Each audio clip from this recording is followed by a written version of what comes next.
जय हिंद दोस्तों, मेरा नाम है वेद त्रिवेदी और आज हम लोग इनकम टैक्स में एक बहुत ही महत्वपूर्ण टॉपिक पर डिस्कस करने वाले हैं। हम आज की वीडियो में देखेंगे कि न्यू टैक्स स्लैब और ओल्ड टैक्स स्लैब इन दोनों में क्या अंतर है। ठीक है ना। इस समय मैं आपको बता दूं, भारत के अंदर दो टैक्स स्लैब हैं। एक पहले से जो चलता चला आ रहा था और एक अभी पिछले असेसमेंट ईयर से लागू हुआ था न्यू टैक्स स्लैब। तो आज हम लोग प्रैक्टिकल प्रॉब्लम के साथ में देखेंगे कि इन दोनों ही टैक्स स्लैब में क्या अंतर है। तो आज हम लोग देखते हैं कि क्या डिफरेंस है न्यू और ओल्ड टैक्स स्लैब में। तो आज हम लोग पढ़ने वाले हैं नए और पुराने टैक्स स्लैब में क्या अंतर है। तो सबसे पहले देखो, हम यहां पर इसको दो भाग में बांट लेते हैं। इधर है हमारा न्यू टैक्स स्लैब और इधर है old tax slab. Old tax slab की पहले बात करते हैं, क्योंकि ये पहले से चला आ रहा था, है ना। तो ओल्ड टैक्स स्लैब क्या है, यहां पर एक अगर पर्सन की बात करी जाए तो एक पर्सन के लिए फर्स्ट 2.5 लाख रुपए नील है, यहां पर कोई टैक्स उसको नहीं देना होता है। नेक्स्ट 2.5 लाख रुपए पर 5% के हिसाब से उसको टैक्स देना होता है। नेक्स्ट 5 लाख रुपए पर उसको 20% के हिसाब से टैक्स देना होता है। नेक्स्ट बैलेंस पर उसको 30% के हिसाब से टैक्स देना होता है। ठीक है, यह है हमारा ओल्ड टैक्स स्लैब जो बहुत पुराने समय से चलता चला आ रहा है। क्लियर है। तो अब हम लोग बात करते हैं कि न्यू टैक्स स्लैब क्या है। जब न्यू टैक्स स्लैब की बात करेंगे तो यहां पर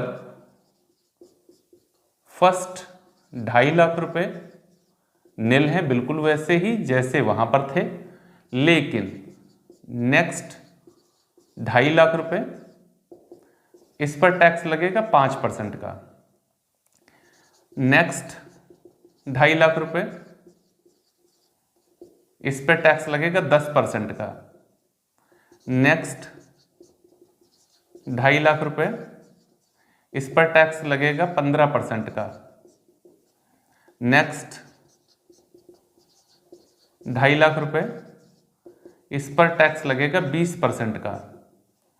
नेक्स्ट 2.5 लाख रुपए इस पर टैक्स लगेगा 25% का। नेक्स्ट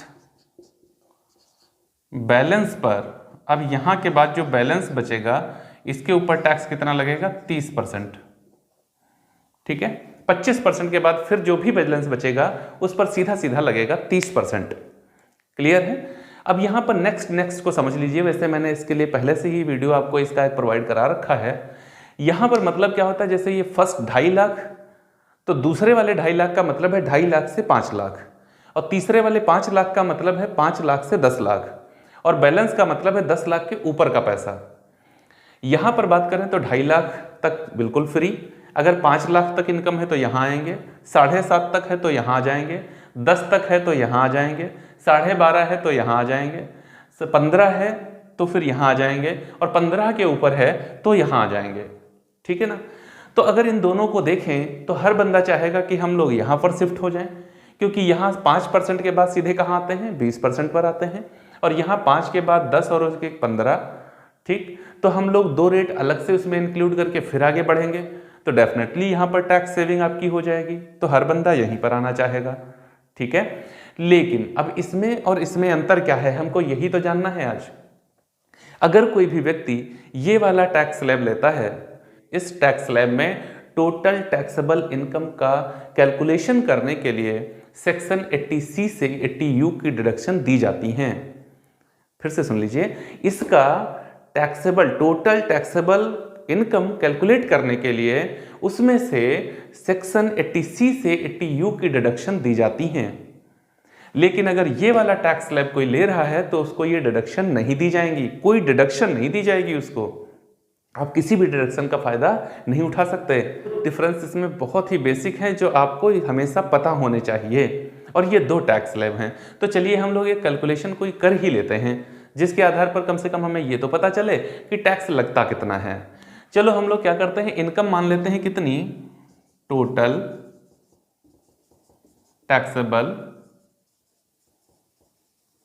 इनकम कितनी मान लेते हैं, 20 लाख रुपए मान लेते हैं। कितनी, 20 लाख। ठीक है। डिडक्शंस के यहां देखो, ना डिडक्शन हम यहां पर डिमांड कर रहे हैं, ना डिडक्शन यहां पर डिमांड कर रहे हैं। ठीक है। अभी हमने ना तो डिडक्शन यहां दी है, यहां तो दे ही नहीं सकते हैं, यहां पर भी हमने कोई डिडक्शन ली नहीं है, तब हमारी इनकम कितनी है, 20 लाख है। अगर 20 लाख रुपए इनकम हो और उसमें यहां पर भी टैक्स चार्ज किया जाए, यहां पर भी टैक्स चार्ज किया जाए, तो क्या अंतर आएगा उसको हम देखते हैं।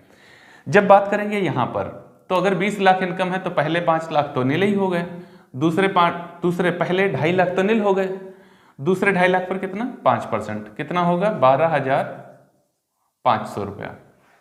5 लाख का 20% कितना होता है, 1 लाख रुपया। फिर हमारा यहां पर बैलेंस बचेगा, 5 और 5 10 हो गया है, और यहां पर बैलेंस आएगा हमारा 10 लाख रुपया। अब 10 लाख का 30% कितना आएगा, 3 लाख रुपया।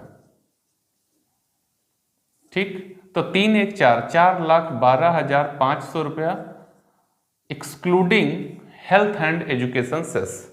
Excluding health and education cess, उसको छोड़ करके हमारी टैक्स लायबिलिटी ये बनेगी अगर इनकम है हमारी 20 लाख रुपया। अच्छा, अगर 20 लाख रुपया इनकम है तो यहां आ जाइए, तो यहां की तो बात ही खत्म हो गई। यहां 2.5 लाख पर 5% कितना आएगा, 12,500। फिर अगले 2.5 पर 10% कितना आएगा, 25,000 आएगा। फिर अगले 2.5 पर 15% के हिसाब से 15 × 75 के 5, और 15 दूना 30 और 7 37, यहां पर आएगा 37,500। 37,500।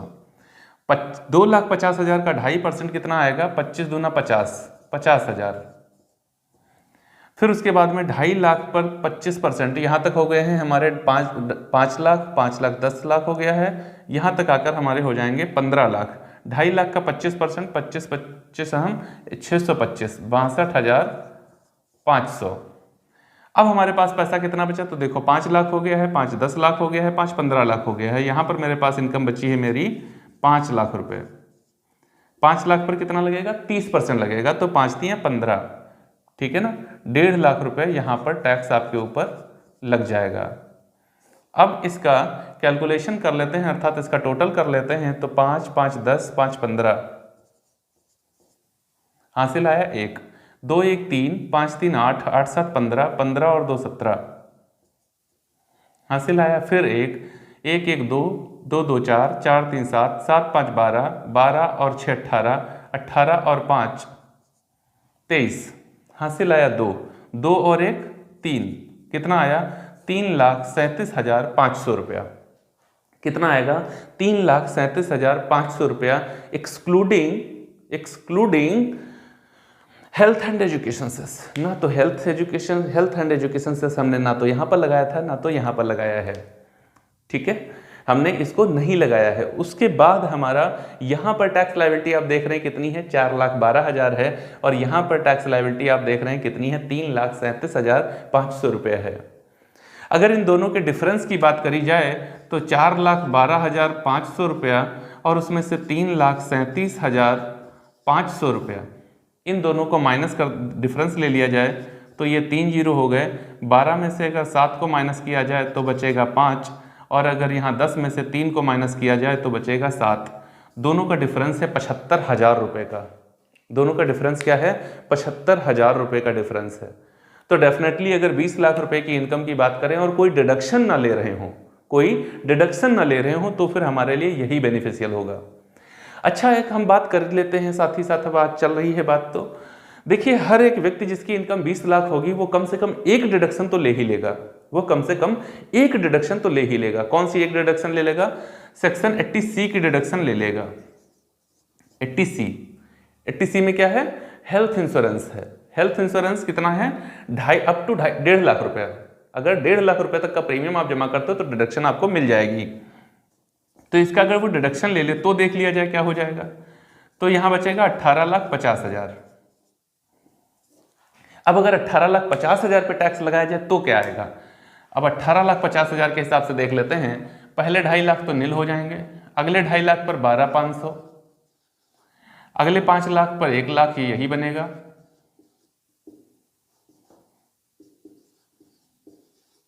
अब यहां पर हमारे पास 5 और 5 हो गए हैं 10, बचे हैं 8,50,000। 8,50,000 पर 30% कितना आएगा? 3 पचे 15 के 5 और 3 8 24 और 1 25।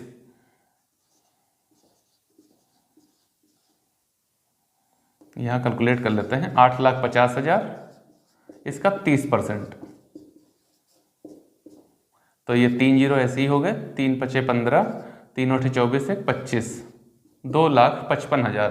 हाँ, 2,55,000। इसका टोटल कर लें, 2,55, 3,55 और यहाँ जोड़ें तो 3,57,500, 3,67,500, 3,67,500।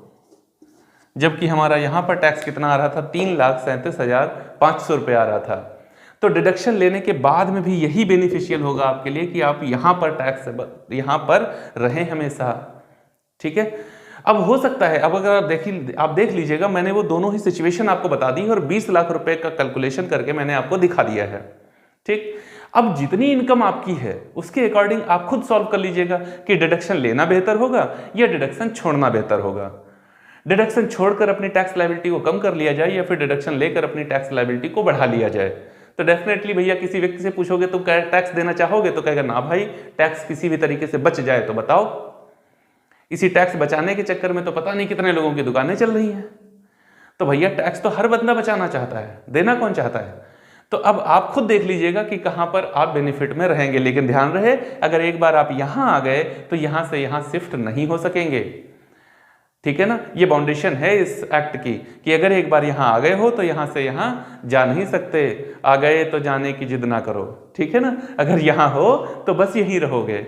ठीक है। तो ये है भैया new tax slab and old tax slab. उम्मीद है आप इसको भली भांति समझ सके होंगे। अब जितनी भी इनकम आप मानना चाहते हैं उतनी इनकम पर कैलकुलेट करके देख लीजिएगा, है ना। ये तो प्रैक्टिकल सब्जेक्ट है, जहां जहां चाहो वहां वहां इसका यूज कर लो और यूज करके खुद सेटिस्फाई हो जाओ कि हाँ, अगर ऐसा होगा तो क्या होगा, ऐसा होगा तो क्या होगा। बात क्लियर है? यदि ये वीडियो आपको अच्छा लगा तो इसे लाइक करें, अपने साथियों के साथ में भी इसे साझा करें। यदि आपने अभी तक हमारा चैनल सब्सक्राइब नहीं किया है तो इसे सब्सक्राइब कर लें ताकि मेरे वीडियोस आप तक आसानी के साथ पहुंच सकें।